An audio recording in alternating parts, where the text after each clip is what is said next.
Good morning, ladies and gentlemen. Welcome to my new video. Let's talk about some news and all the stuff that's been happening last day or so.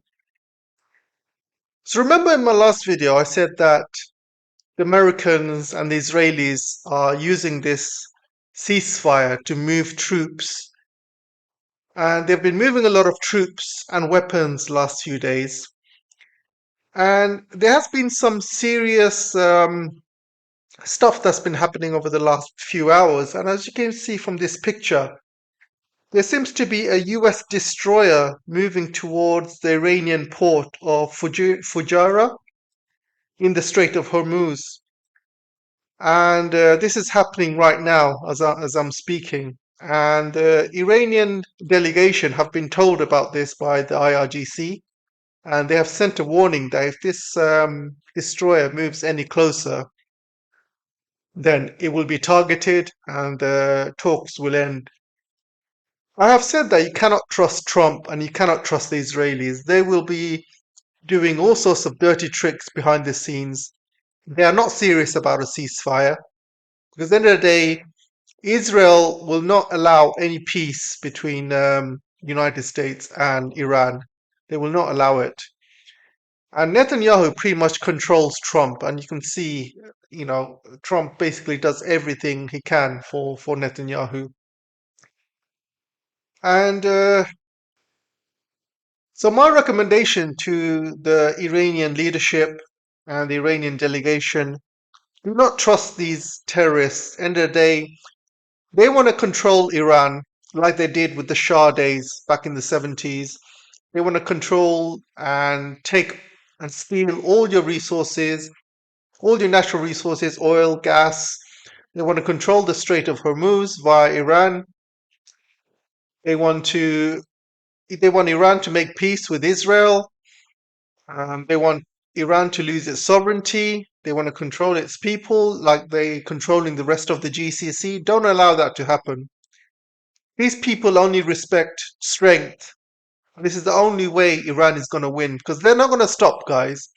I made a number of videos. I remember making a video in the 12-day war not last year, and I said if they stop this fight right now, if they stop a ceasefire, I guarantee you within 6 months, within a year, they will start attacking again. And I was proved right. Within 6 months, a year, they have started again. And they will keep doing it again and again and again. Like they never stopped against Syria. And look what's happened to Syria. Look what's happened to the rest of the GCC in the Middle East. They will not stop until they get what they want. And the only way to stop them is through strength. That's the only way. So yeah, let's move on to the next story. So remember my other story that I said Pezeshkian is an Israeli mole or Israeli puppet. And here is some pictures to prove it. And you can see in 2025, Pezeshkian was standing right in the middle of his new government. And by 2026, Israel killed literally all of them. And they basically spared him. And other people are starting to talk about it. And look, you can see everyone was murdered by Israel except these two men, Pezeskian and Khani. They were spared. And why were they spared? Because these are Israeli moles and puppets. That's why. The good news is Iran already knows this.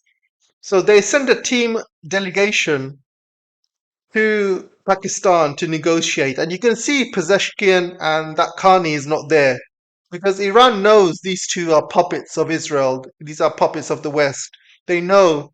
So they are not allowed to make any decisions within Iran whatsoever. So Iran knows about this. So this is actually good news. So I was proved right, by the way. And I've been getting lots of messages since that video saying, you are wrong, you are wrong. Pezeshkian is a hero in Iran. No, he's not. Why is he excluded from all important decision making? And he's a president. Why is he not allowed in the negotiations with the Americans? And the Americans have sent J.D. Vance, which is the second in command.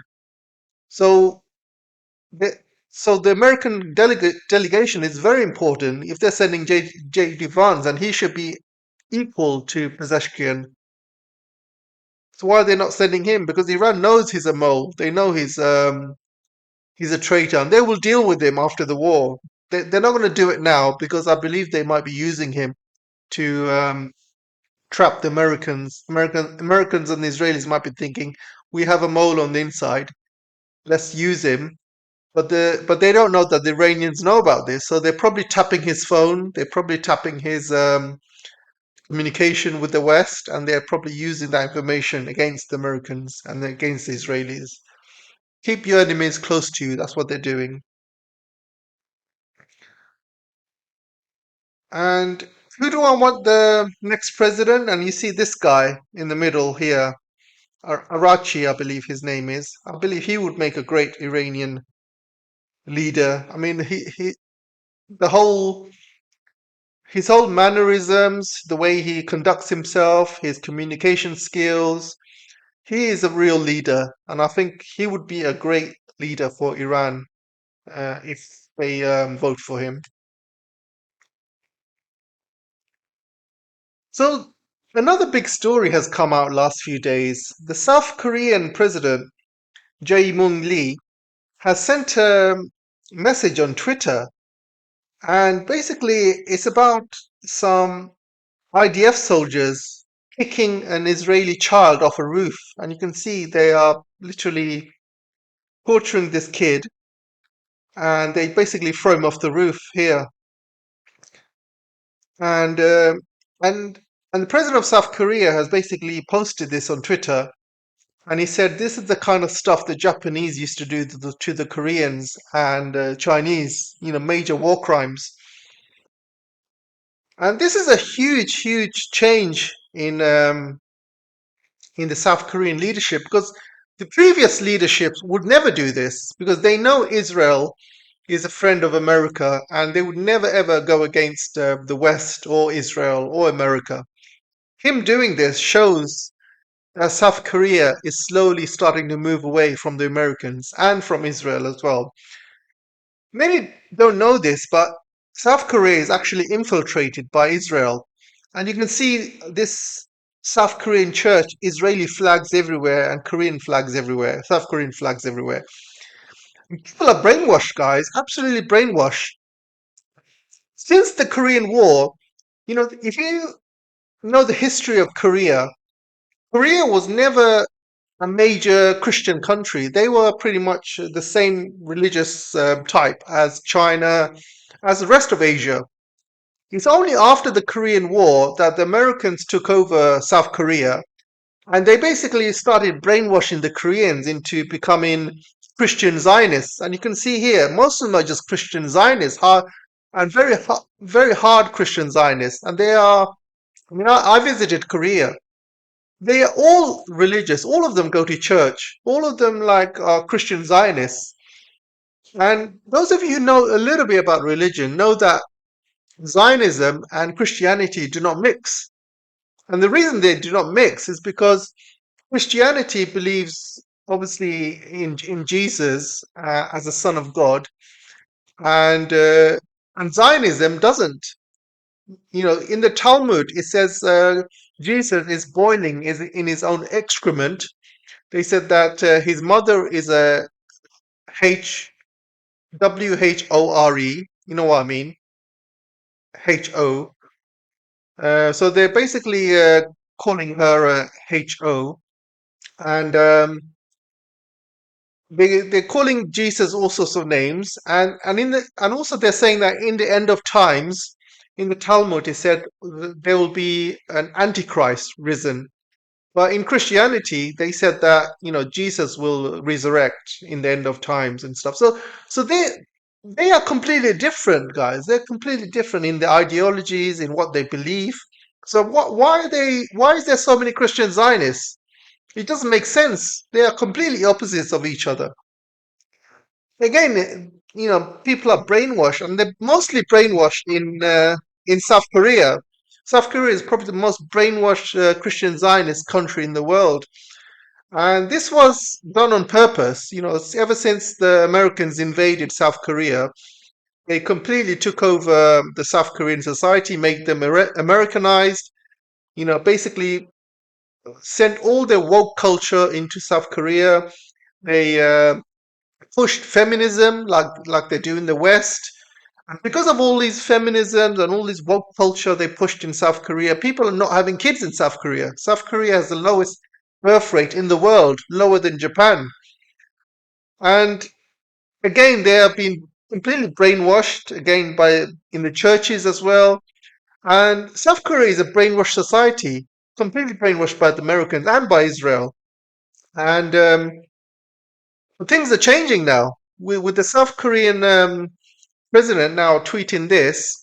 And I believe last year lots of South Koreans were arrested by ICE. Yeah, and that was a major story in South Korea. They thought that they were friends of America, and then suddenly South Koreans were arrested by ICE and deported by ICE. And these South Koreans were working legally in America at the time. They were working in South Korean companies, working legally and helping America, helping the American economy. But they got arrested, they got put into prison, and it kind of woke up South Korea, and they realized they are not actually a friend of America. America is just using them, using and abusing them. Koreans' real friends are in Asia, in China, and they are the real allies. China is the one that actually helped Korea in the Korean War. You know, China was actually fighting against America and American imperialism. They wasn't fighting against Koreans. They were trying to help Koreans and protect Koreans from American imperialism. And this is exactly why, because America has taken over South Korea and completely destroyed South Korea with their own values, Western values, in feminism, Zionism, all these other isms. They are basically pushed in South Korea and completely destroyed their society.